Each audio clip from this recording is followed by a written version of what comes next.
গৃহযুদ্ধ লাগাই দিব। আর আমি শান্তি মতো থাকা পারতেছি না, কি করবো? এই সরকার আমরা কি করবো? এই স্টোর শালার স্টোর। না ডাক দিলে গৃহযুদ্ধ লাগাই দিবা? রাজপথে নেমে আসবো, আন্দোলন করবো, আমরা সব কিছু করবো, আমরা প্রস্তুত আছি। ম্যাডাম হুকুম দিলে আমরা রাজপথে নেমে যাবো। ম্যাডামে যে হুকুম হোক, আমরা হুকুমে আসে এখনো বসে আছি।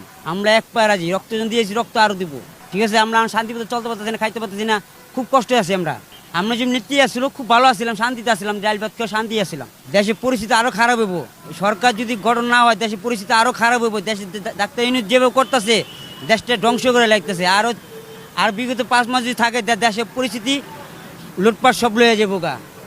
দেশের পরিস্থিতি সব লুটপাট সব কিছু লয়ে যাবো গা। এরা যেভাবে পরিস্থিতি করে আইছে, যেভাবে এরা ব্রেনটে খাড়ায় আইছে, এরা যেভাবে আইছে, যারা ব্রেনটে খাড়ায় আইছে দেশটা লুটপাট করে। হাসিনা তো লুট করে না, হাসিনা যে উন্নয়ন করছে ধারণা বাইরে। এরা 50 বছরের শেষ হইব না।